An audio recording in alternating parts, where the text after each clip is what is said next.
All right, so let's move on here. So in the first module, or in the previous module, we talked a little bit about BizTalk in general, and we showed a little bit about how subscription works and so on. We submitted some files through a file adapter, and we subscribed and so on. Now, let me just go back here to my ports.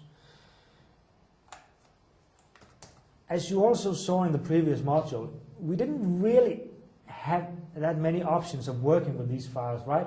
All I could actually do is just say, hey, give me a copy if a message arrives from this certain port or whatever, or from this certain adapter and so on and so on. But I wasn't really able to do anything with the messages. I wasn't able to transform them. I wasn't even able to see what sort of message it was. Again, let's imagine that on the same receive port, we were actually receiving both invoices and orders. Well, at the moment, I'm not really able to tell which is which, so I wouldn't be able to subscribe to just the orders and so on and so on.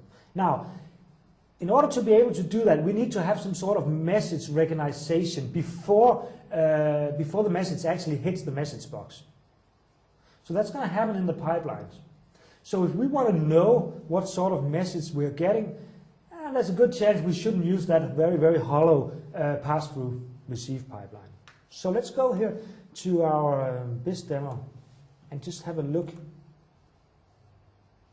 at the various pipelines here. So there's going to be a module later on where we actually also look at both EDI, Edifact, and flat files and so on, where we build our own pipelines. But for this module, we will stick with XML, right? So we will assume that everything we both receive and send are XML.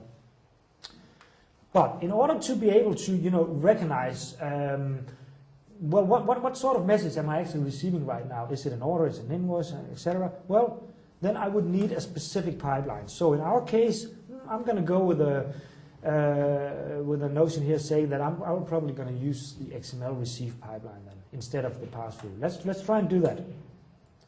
So let me start by actually changing this mask and saying from now on I only allow XML extensions. You don't have to do that. I mean, we could easily have an XML document that didn't have an XML extension. It doesn't have to, but let's just do it anyway. Now, I'm probably going to need to change this format, but just for fun, let's actually try and submit this guy, right? And if I go to my event view now, I actually assume something bad is happening. So it just says no disassemble states component can recognize the data. Now that's a bit technical. Later on when you learn about pipelines, you will know what that means. But in common language, this means this has nothing to do with XML. What you just sent to me. All right. So let's make some XML then.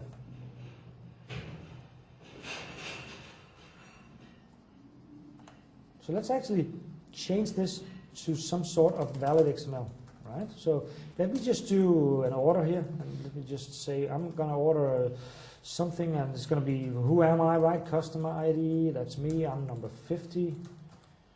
Customer ID, and so on and so on. Yeah, okay. I'm gonna expand this XML through these modules, but let's actually for now just have very, very few elements, and just say delivery date or preferred delivery date or whatever. Oh, no, that was wrong. So let's just say 2011, the June 1st, whatever. All right. So when we're dealing with XML, right? For instance, if I want to do a date, this is the only way I can do a date. Right? If I do something like this, 2011, 01, that's just a string XML-wise. All right? And we'll get back to that when we get to schemas and so on. We'll actually have to validate our XML. Now, you all know XML a little bit, I hope, so you know the do's and don'ts, right? We can only have one root element. Actually, I'll get back to that in a minute. Let me just start here by showing you the best tool ever, if you ever have an argument whether or not this is valid XML, and you might find that in an integration world, because we might have some old legacy systems that are submitting XML to us in a file folder. We have to pick them up using a file adapter. And BizTalk says, not valid XML. The guys that are sending us says, we think it's valid XML. The best way to ever figure out if something is valid, open it in an Internet Explorer. If Internet Explorer shows you the XML, then it's correct XML. Otherwise, it's not. All right? So this is obviously valid XML. Now, if I did some of the,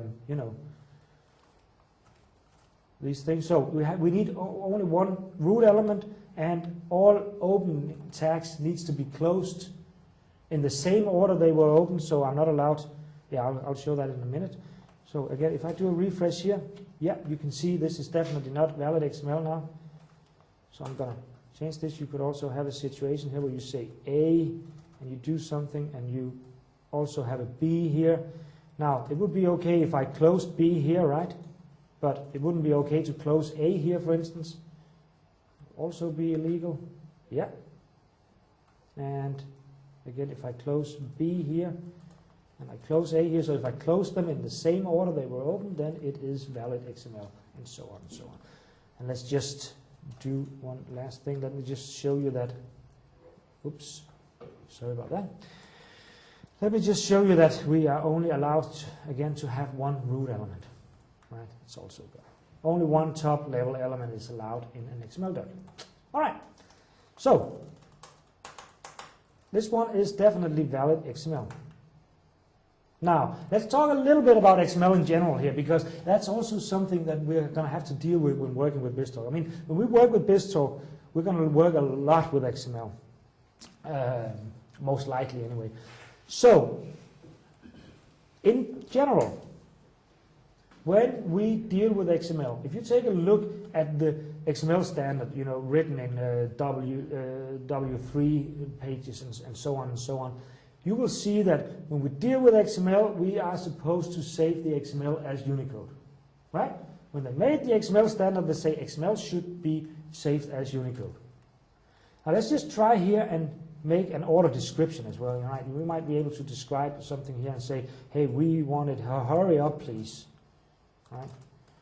Now, I'm actually going to have to do some Danish letters here. I'm sorry, but we need to do something that's not really standard in just the 127 normal characters. So let me just start by doing this and see if this is valid. It's very valid, right? I'm going to add in just a few Danish characters here.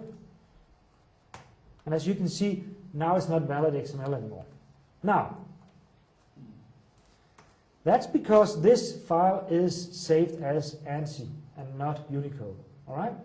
And again, we are supposed, or UTF-8 is also Unicode. I'm not going to talk about the differences right now, but if possible, you should actually just use UTF-8 as Unicode. Now, if I save it as Unicode, everything works. All right? So again, this is valid. And again, always test in an Internet Explorer, because that's going to tell you 100% whether or not this is valid. Anyway, so this might not be an option, right? Because we might receive XML from an old legacy system that doesn't even know what Unicode is and don't have the option of saving the file as Unicode. So they only have the option as saving as ANSI or ASCII, right? Okay? And again, this is going to be invalid. Now, if you do that, you have to specify the encoding. For instance, the Western European characters, which would be in the Danish characters. So you would have to specify here an XML declaration and then say encoding equals ISO/8859/1. And if I did that, then this would actually be valid. Right? So I've had situations where customers, or where legacy systems rather, have actually submitted XML like this, and they have saved it as ANSI, and they say, well, I'm sorry, we can't help it, we can't do it any other way. And we don't know how to make this XML declaration. So I had to build my own pipeline components. We'll get back to pipeline components later on, right? That just using regular expression or whatever, it's just said, all right, fine. So just look at this document. And if it doesn't say this encoding stuff at the top, just add it before we actually hit, the part in the pipeline that requires it to be valid XML. So we can also do that with BizTalk, right? We can take wrong data and really manipulate it into being correct. Is that a bad thing or a good thing? Well, you might say, hey, those guys sending that XML are idiots, right? But on the other hand, if everybody was just doing correct XML and maybe everybody was modern and could speak web services, WF, and what have you, well, then we would probably be out of a job, right? So, I mean, one of the strong things about BizTalk is that it's able to speak to legacy system and so on and so on. So we should expect bad data as well, I would say. So, yeah. So this is XML in a nutshell, you might say. And again, if you just open it in Internet Explorer, you'll be able to see whether or not it's valid. So let's just keep this file here and let's try and submit this file. All right, I'm going to submit it. Did I receive anything? 1109? Nope. And why was that? Let's look at the event view. So what it actually says is that finding the document specification by message type order failed, verify that the schema is deployed. So when we actually start using an XML receive pipeline, the pipeline requires that if it is supposed to receive XML, it wants a corresponding schema deployed in BizTalk. Now, I just used the word schema here without really explaining what it is. So an XML schema is a contract, you might say. It is a contract explaining how the XML is supposed to look like, right? We're supposed to have these and these elements. This element is required. Some of the elements are optional, and so on and so on. So we actually have to build a schema. But before we do that, I want to talk to you about one more thing. I want to talk to you about namespaces. Now, you've probably all seen some XML with namespaces. So, you've probably seen something like this.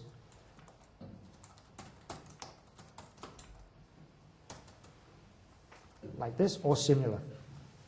Let's just have a look in an Internet Explorer how this appears. You've all seen namespaces somewhat similar to this, right? So, let me ask, what does a namespace do, and why do we need them, and is it important how they look?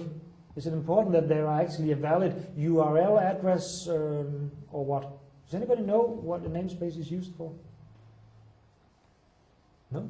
All right, so let me just give you a small example here. Let's say that we didn't have a namespace here. Let's say we were just doing order. And let's say that we had somebody else also submitting orders. All right? So let me just open this one, and hopefully I'll actually just copy-paste this. So we had two different trading partners both sending us orders, two different customers both sending us orders, and both of them I said, well, we're not going to use namespaces. Good chance both of them are going to name their root element order, right? But the structure inside might be different, right? The second one here might not call it an order ID, but a customer ID, but just a customer, and so on. There might be other stuff inside the actual document where the structure was different. Actually, I'm going to bet that there is, unless they use some sort of standard. Now, when these messages arrive to BizTalk or other XML engines for that matter, this is not BizTalk specific, the engine, the parser, who needs to match this up with the schema or needs to know what to do with this would have no clue which is which, right? Because the only thing it actually looks at when it has to match with a certain schema is the namespace and the root element name. Now in this case, those are identical. So what we want with a namespace, first of all, in general, is actually, now this is not the whole truth, but for now it is. But the only thing we use a namespace for is just to have something unique. All right? So if I said, hey, when I send you orders, I'm just going to put my namespace Donald Duck. I could do that, but I actually have to be 100. Yeah, I have to be certain that nobody else uses that. Now, if I just type Donald Duck and order, and the company that I'm sending orders to has thousands of different customers, chances are somebody else might also have thought of using Donald Duck. So that's not good enough. So we could use a grid or something, you could use them, but the grid is sort of Microsoft specific and so on and so on, and that's not good. Also, actually, when XML was invented, people sort of said that XML is supposed to be human readable. I'm sure you all looked at some config files where you're going to argue that that's not really human readable. But again, it's better than other formats at least, right? So what most people actually came up with was that, well, if I start by typing my URL for the company, there's a pretty good chance that I'm going to be the only one in the world actually using this. And we're pretty sure we're not going to get any clash whatsoever. So that's actually what a namespace does. A namespace is just something unique. Okay? Cool. So it doesn't actually cause something at this URL? No. It's just a unique name? Yeah, so the question is, it doesn't actually cause anything or do anything specific with that URL. Not at all. It doesn't need the URL. The parser don't go to this URL or anything. Now, there are some companies that uses a namespace URL for purposes. They actually, they actually put the schemas there so people can download. So you could do that. But if you just look at it from an XML parser's point of view, none whatsoever. You could write Donald Duck if you wanted to, no problem. From a technical point of view. So right? it's just an identifier. So it's just a unique identifier, yes. Yes. Okay, so one more thing about namespaces here, and then we're going to start looking at some schemas. Now, there's one more thing you probably also, all of you have seen. You've seen this sort of namespace where I just write the XML namespace is this. Okay? Another way to do it is to say, well, the XML namespace is this if this prefix is present. I guess you guys have always seen prefixes, right? So if you do that, and I prefix, for instance, the order element here, the root element with NS0. Now what this actually means is that only if the elements are prefixed with NS0 should the namespace be used. All other elements either have no namespace or the default namespace. So in this case, it would be no namespaces. So let me actually have two different examples here. So I'm just going to change this back to customer ID because now I actually want the XML, the two XMLs to be the same. So let me just copy this guy. Okay.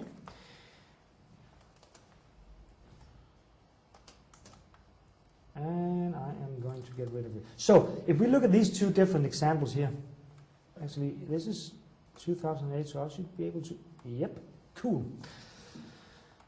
If we look at those two different examples, in this document we have what is called, a qualified default namespace. The document is actually what's called, the elements rather is actually qualified. That means that all elements has this namespace unless something else is specified. In this case, we say we are only going to append or prepend rather a namespace if on the actual elements, if this namespace prefix, which it is called, is present.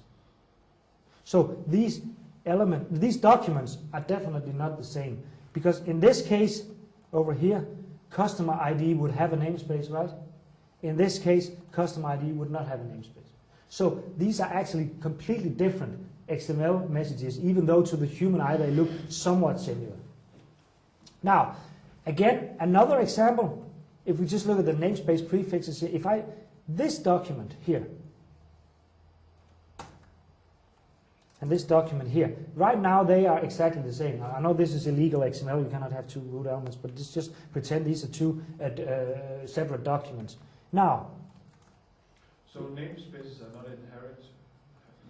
Our namespace inherited, well, sort of, but we're going to get back to that in the next module because in advanced schemas you're going to see that we are able to import and include schemas, and that has a lot to do with namespaces. So, no, the short answer here would be no, because when you think of inherited, you think of inherited into children, right? Yeah, but they are here. If you declare a default namespace, all sub-elements will get that namespace. If you declare a namespace here where you say, I'm going to use a namespace prefix, then only the elements that has that specific prefix will actually have that namespace. So it's only inherited if you use a default namespace. But there are other inheritance issues, like including and importing, which we will get back to later. All right, so even though I change the namespace prefix here, those two documents are 100% the same, and they should be considered the same in an XML parser.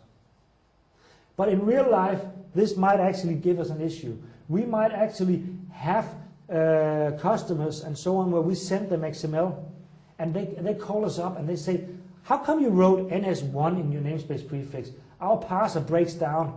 Our parser expected rather NS0.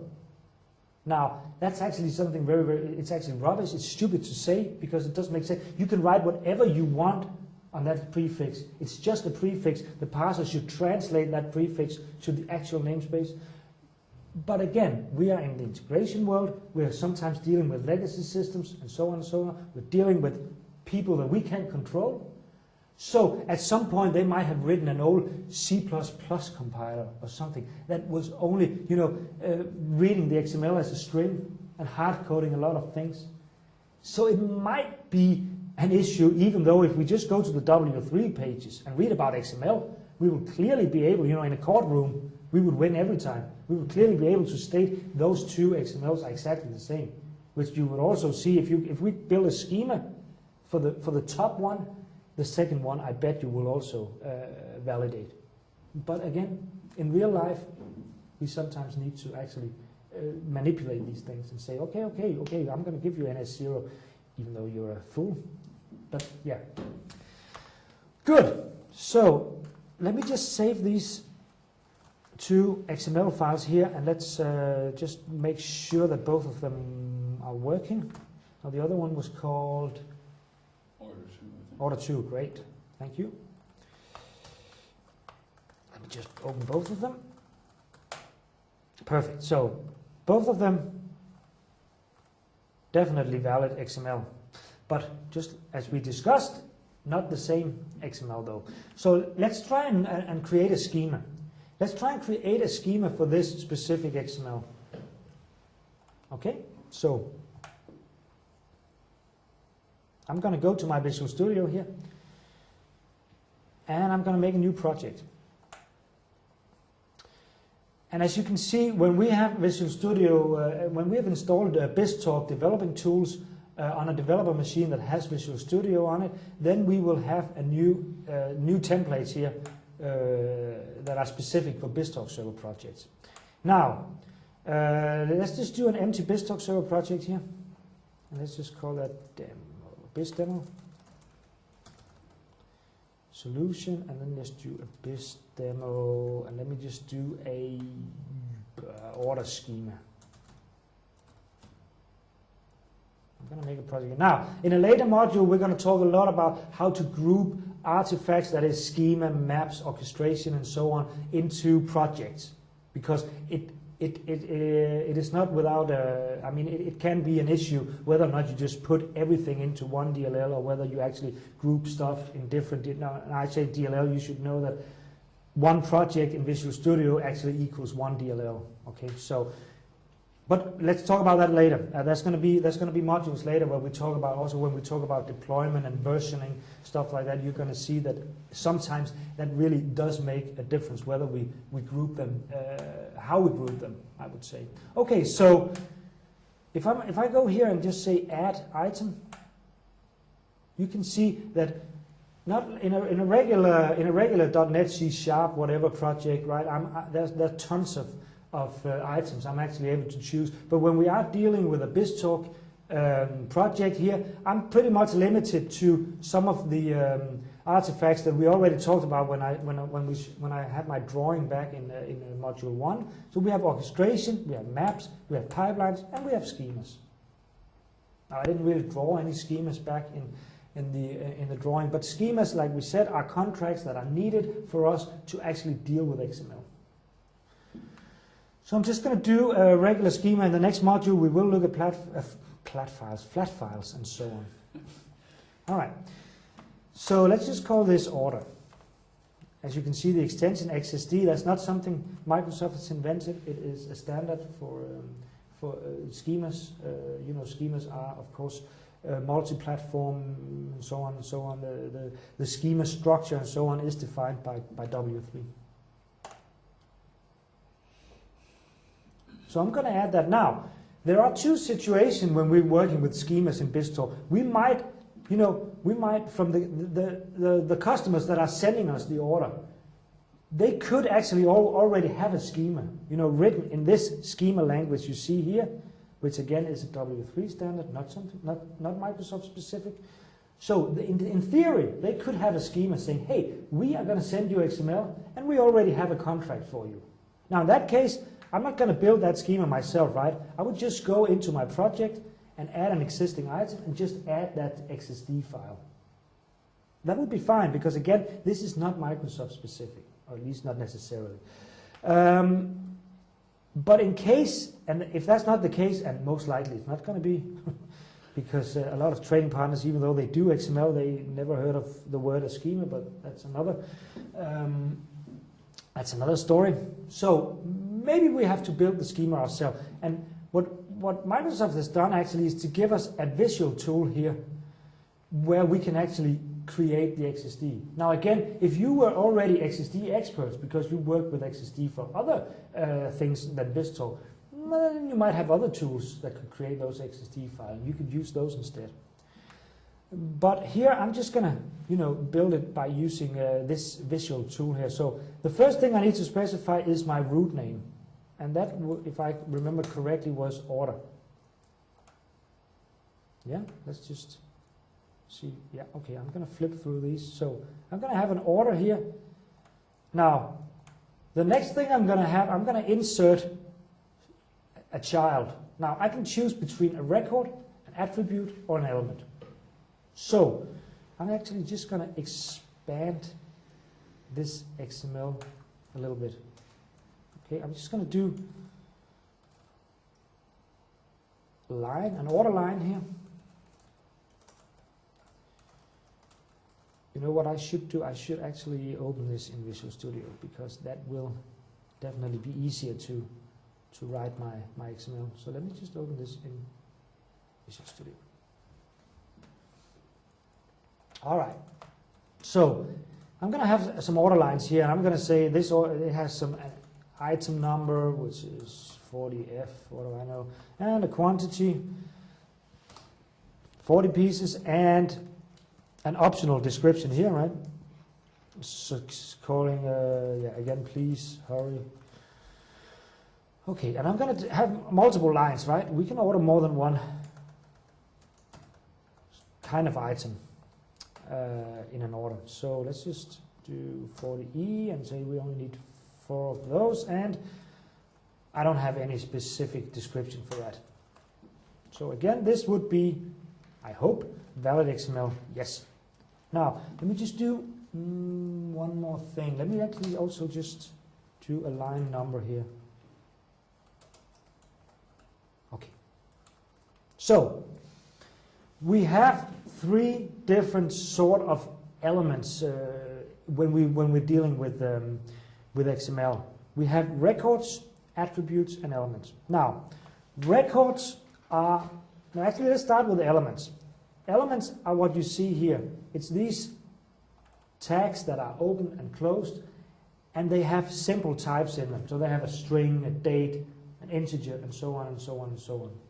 As opposed to, for instance, our line here that has other elements inside it. So if an element has other elements inside it, it's called a complex type, and in this BizTalk or Visual Studio terms, that is a record. So a record has other elements or even other records inside of it. An element has only a simple type in it. String, integer, date, so on and so on. Now, an attribute are these small things you see here. An attribute are actually sort of an element residing inside another element. And they're written this way, and they have, they have limitations. Of course, they can't hold complex types. They can only hold, and they take up less space than, for instance, an element. Now, I could actually, I could easily, instead of having my line number here, I might as well just do my, not line number, sorry, item number here instead. This would be just as valid, and it would be just as informative as having it as an element. It would be less readable, but it would take up less space. So there's a lot of discussion going on. When should you use elements, and when should you use attributes? I like elements also because of the human readable. So I usually say stuff that are like metadata. For instance, if this line also had an ID or something, right? Or even the line number actually is an okay example, I would say. Metadata for this line, I put as attributes. I also like to think attributes as a little bit about, most people that are reading this document are just going to ignore the attributes. Okay? You're going to see, a lot of, for instance, if I had to transform this to HTML because I wanted to show the order in a nice way, I would probably only show the elements, because attributes might more be sort of like metadata. Maybe metadata is showing how it's supposed to be, width, heights, whatever, sort of. But there's no 100% rule here. Now, there's another example where I actually often use attributes. If I have to pull millions of records from a SQL server and transform that into XML, and actually submit that XML into BizTalk, there's actually going to be hundreds of megabytes difference whether or not I convert it to XML with attributes for each column or elements for each column. And in that case, I would prefer definitely to just do attributes in that case. But that would probably also be some batching where I didn't really need, to look at it with human eyes and so on. So it's nice to have the various tools for various purposes. Okay, so I just need to. I'm actually just gonna copy paste these lines. Oh, what happened here? Doesn't look very nice. I'm just gonna copy paste these lines into order 2 as well, because I want these documents to be practically similar. Yeah, that's good. All right. So let's make a schema. So I'm going to call this order. I can actually just flip between those two now. That's nice. So I'm going to have a root element called order. Then I'm going to have a child element, right? This is going to be an element. It's not an attribute, and it's a symbol type. So I'm just going to say insert child element, and the name is going to be customer ID. And I can choose a type here. You can see this is string. Yeah, and I'm going to keep this as a string even though it appears that this is actually numeric. You should only use numeric type if you can ask yourself the following questions. Would it make sense to summarize all customer IDs? Would it make sense to take an average of all customer IDs? And the answer here would clearly be no, right? Even though for some reason we know that in our system customer IDs are always numeric, don't make them a numeric type unless you really want the parser to treat them numerically. So in this case, I'm going to treat it as a string. Okay, So, moving on, delivery date. And I'm going to use some shortcuts now when I'm just doing the same. And in some of your exercises later on, I will show you how to do that. And again, delivery date is also an element, but this time I believe it is a date. So I can go here and choose date. And we have a description, which I'm also just going to keep as a string. Right? Cool. Now, I have a line. That's not an element, that's actually a record, because the line contains other elements, which means it's a complex type. So I'm going to go here and I'm going to go insert sibling, right? This time it's not a child. And you can even see that the child are actually grayed out. That's because an element is a simple type. It cannot hold other elements. So an element cannot have children. But it can have siblings, of course. And in this case, I'm going to make a sibling record and I'm going to call it line. All right, and line itself is going to have, I'm going to move on a bit quickly now. Line itself is going to have item number, quantity, and description. So let's just do, oh, that was definitely wrong. Is it a case sensitive? Yeah, Okay. everything in XML is case sensitive. Very case sensitive. Yep. Oh, why did quantity become an attribute? I definitely didn't want that. I wanted an element, and I'm actually going to move this. Okay. So we also had an attribute, right? We had one attribute here on the line level. So I'm actually going to go to line and say insert child attribute. And I'm going to call that number. I have a very bad short-term memory. Yes. A number could actually be an integer, I guess. And quantity should also be either an integer or maybe even a decimal. I mean, in some cases, you could have decimals for quantities, you know, working with medical stuff, what do I know. But I'm just going to keep it as an integer right now. All right.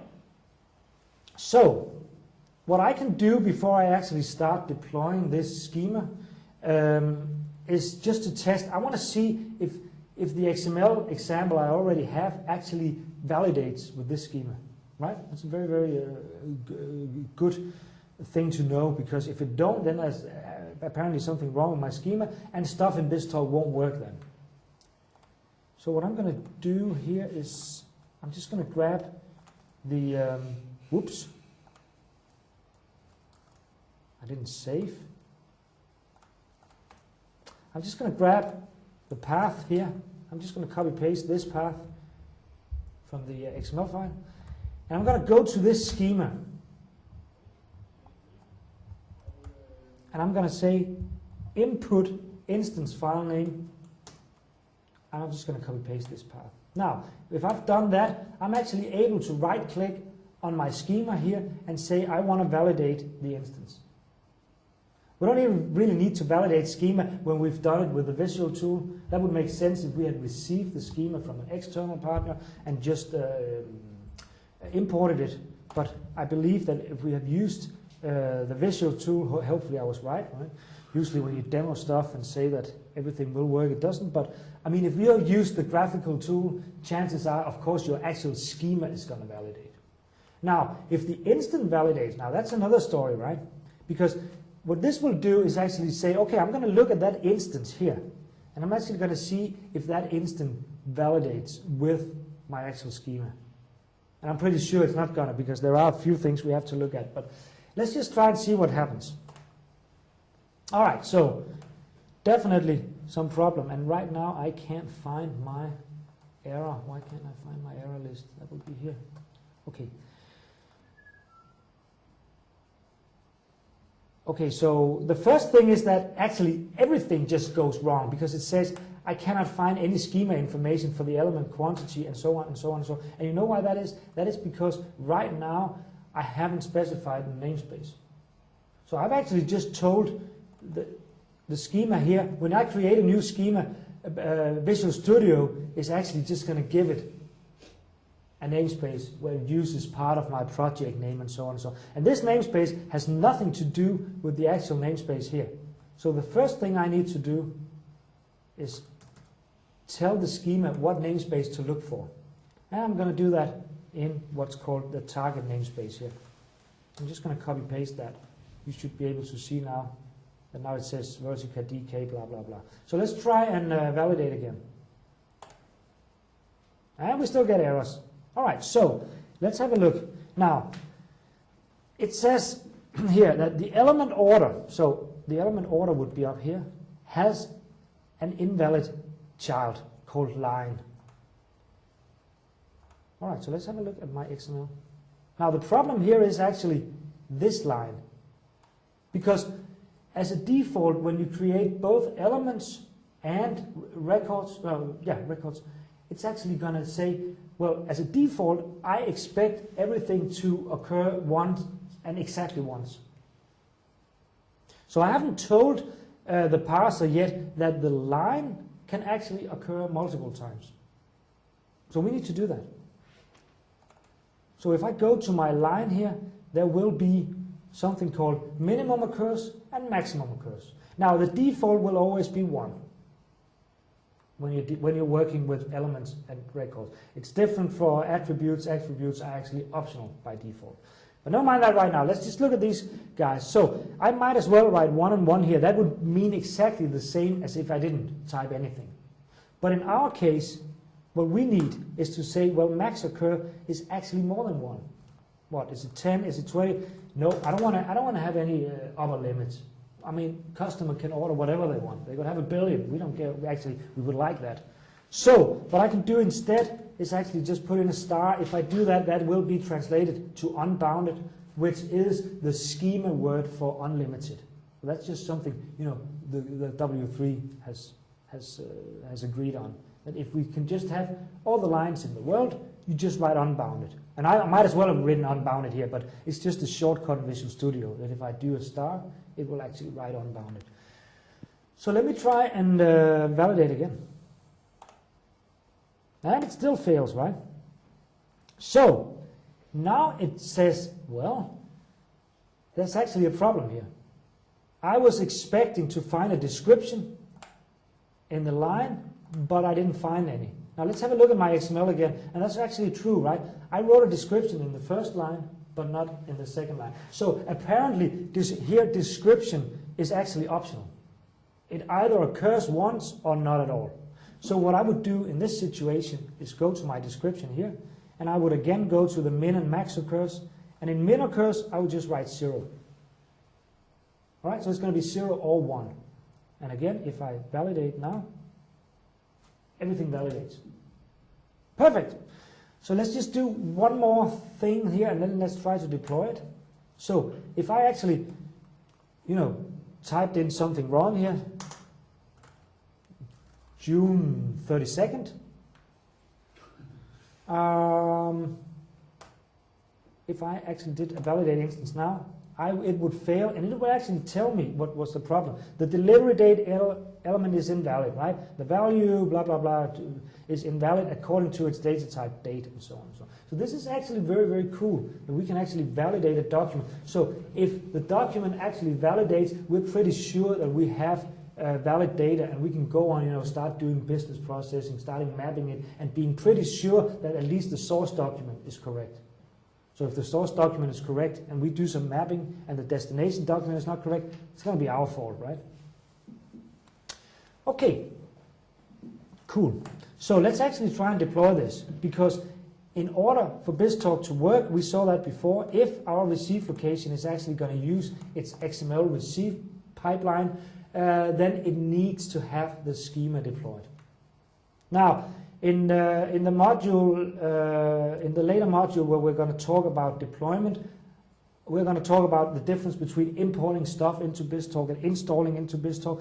So for now, you just have to trust that what Visual Studio is doing here behind our backs is correct. We will get back to this in a later module.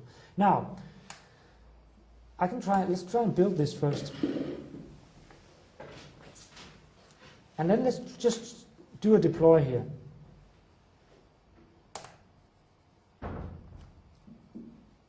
All right, so when I try to deploy my solution here, I actually get an error, and it says a strong key named BizTalk assembly is required. So in general, what this is saying is that what I'm trying to do right now, I'm actually trying both to put this DLL inside, well, not put it, but put some metadata inside the BizTalk configuration database, and I'm also trying to put it in the GAC, the global assembly cache, on the BizTalk server. Now, this is a general .NET thing. If you want to put stuff in the GAC, and all BizTalk DLLs needs to be in the GAC, then it needs to be signed. That's just the way .NET was invented. And you might also actually argue that all .NET DLLs should be signed, but that really isn't the case, is it? But it is the case when we're working with BizTalk DLLs, because we simply have to. So what I'm going to do here is that I'm actually going to go into Visual Studio Tools and just use the Visual Studio command prompt. I'm going to go back and I'm going to make a new directory called keys. Go into keys and just make a key here that contains both a private and a public key. We need that in order to sign our DLL, or our project rather. So vertica.smk. Okay, so now I have this key file residing here in my keys folder, and I'm just going to go to properties. I'm actually already there, and I'm just going to go sign the assembly, and I'm going to go browse for that key. And it's here. I'm going to choose that. You see we get a copy of the key here in our project. Now, also I'm going to show you something while we're here at the properties, because most of these properties are actually general for all Visual Studio projects, or at least most Visual Studio projects. But there are actually a few BizTalk specific properties here we can set. For instance, we can actually set an application name. We can actually tell Visual Studio, when you deploy this DLL or this project, put it in that specific application. So our application name was, see, I forgot, BizDemo. Right? So I'm just going to specify BizDemo here. Now, if no application was specified, it's actually going to put it in BizTalk application 1, because BizTalk application 1 at the moment is our default application. BizTalk always needs one default application. You can change the default application, but it needs a default application, and if no application name is specified, it's going to put everything in here. All right. So now I should actually, hopefully, be able to deploy this.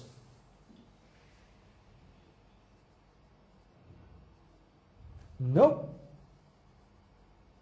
And I get an access denied. And this is one of the cool things, I believe, by working with Visual Studio 2000, no, actually Windows Server 2008, is that I have to run this guy as administrator. And maybe in the break, some of you people can explain to me why sometimes I do have to and why sometimes I don't. I don't understand that. It must have something to do with policies, so I don't know. Never mind. So let's try again.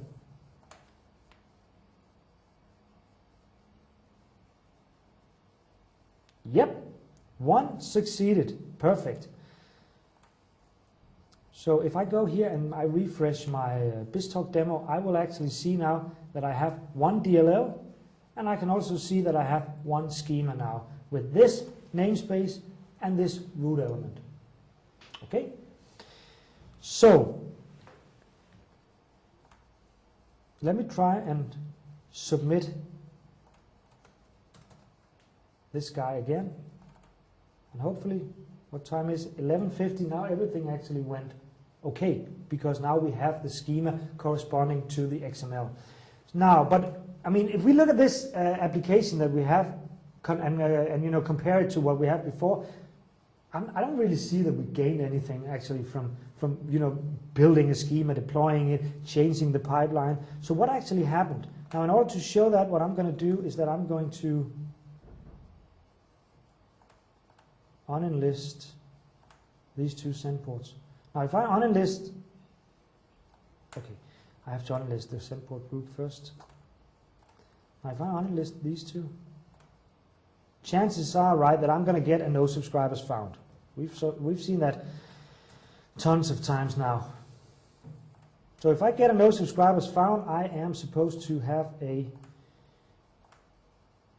few messages here. If I just have a look at my non-resumable and just see 11:52, that's now. Okay, so if I have a look now at my non-resumable instance, which is the one we should use when we want to look at the envelope, if we found no subscribers found, you can actually already see here that something has happened, right? And what has happened is that I've actually got a 6 property on my envelope now, which is the message type. So all of a sudden, I know what kind of message I'm dealing with. And as you can see in the later modules, that's going to open a whole new world to us. We're going to be able to map, transform, manipulate the XML, do business process because of this XML, go into, I don't know, quantity and saying if the quantity is bigger than whatever. We're going to be able to do tons of stuff. Okay, so that's pretty cool. So the last thing I'm going to talk about in this module is I'm going to show you a little bit more about XML and about the namespaces, and then a quick thing about something in BizTalk that is probably not working as you expect, and then that will be it. Now, remember that we have those two different XML here. We have the XML with where it was only the top element that has a namespace, and we have this XML that uses a default target namespace that says all elements, if nothing else is specified, will have this namespace. Now, as we talked about before, these two XML documents are clearly not the same. Now, we know that this guy is validating, right? We just tried that. So what happens if I try to validate this one?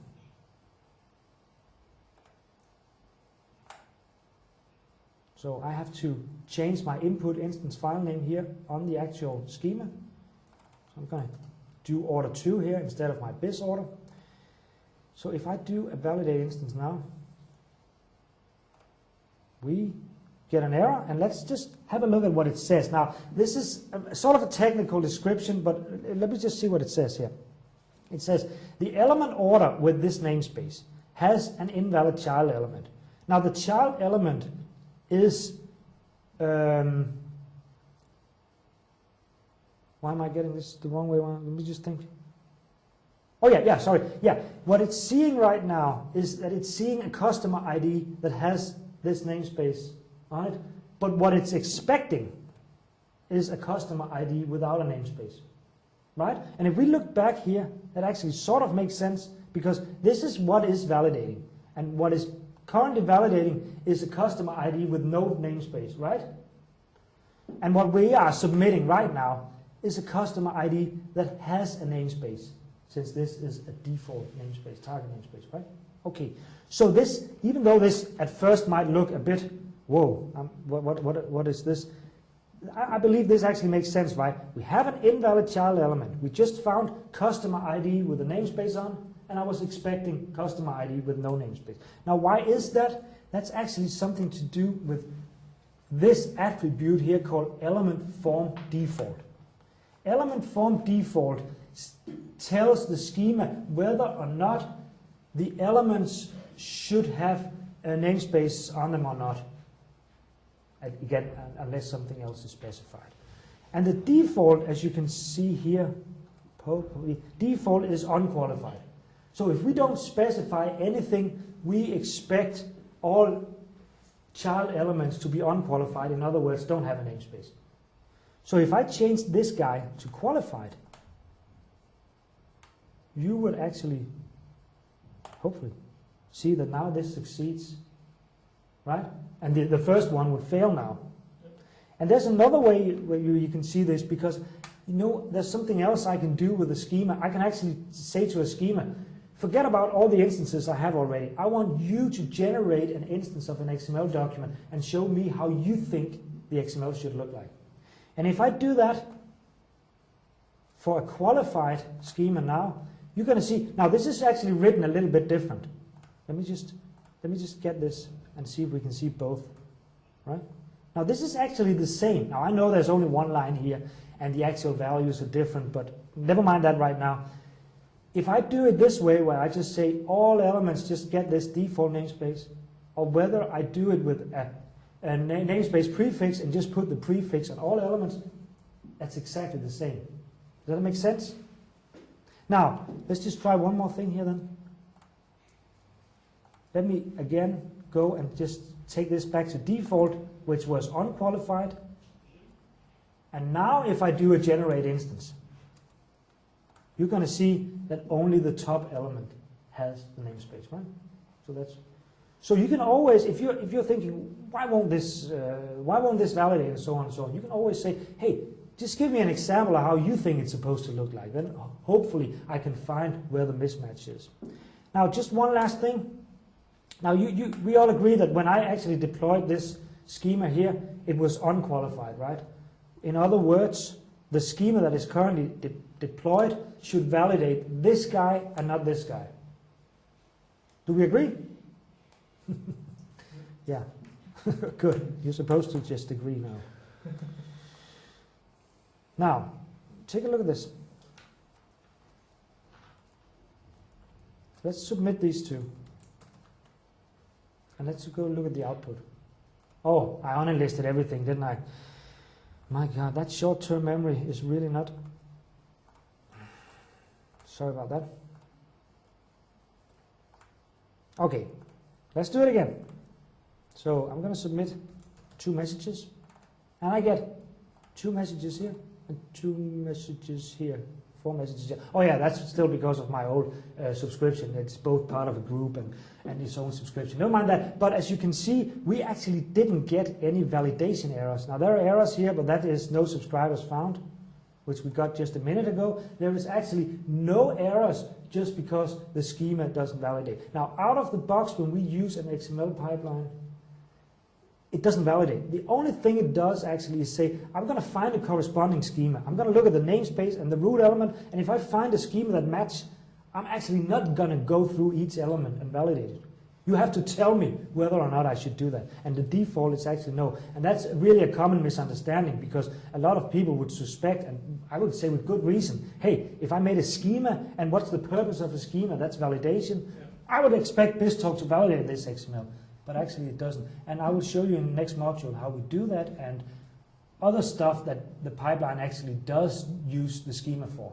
Because as we're going to see in the next module, we can actually take our own stuff from inside the document and put on the envelope. Because actually I would suspect you're already thinking now, we might need other stuff to subscribe to. For instance, let's say the customer ID, which you saw. Maybe we want to put the customer ID on the envelope and say, hey, if we get, if the customer is Microsoft, I want a special copy here to the boss's mailbox or whatever. So as you see in the next module, we are going to be able to take our own things from inside the message and put on the message box. And we will do that in the pipeline before it hits the message box, of course. Yes, you have a question? Why doesn't it validate as default? Is it a performance issue? Why doesn't it validate as default? The short answer is, yeah, you could say also that it's sort of a performance, but it also has to do with that if we are exchanging a contract, you might also expect the guy that's actually sending it to you that he already validated it, and we don't want to validate too many times. And also a general rule is that we don't need to validate stuff that comes maybe from our own systems where we know what's going on, where we know that they are validating, and maybe stuff that comes from a SQL table, you know, that's very strict in itself because you have columns and column types and so on. So I would say you could argue that validation should have been on by default, but as you should see in the next module again, it also has to do with the fact that we can sometimes specify schemas. Because what you've seen now, right, is that BizTalk actually just looks through all of its schemas until it finds something that validates with the namespace and root element. But as you can see later, it is actually also possible to have the same root element and namespace deployed more than once, and then on the pipeline specifying version number and so on. And it also has a little bit to do with that. But yeah, that's the short answer. But I would say I do a lot of integration where we actually don't have validation on. My thumb rule is if it comes from the outside world, if we're receiving it from customers, trading partner through FTP or POP3 or whatever, of course we always validate. I want to validate before I start doing anything. But if it comes from a SQL server that I own, I'm not sure that I'm validating. All right, any more questions?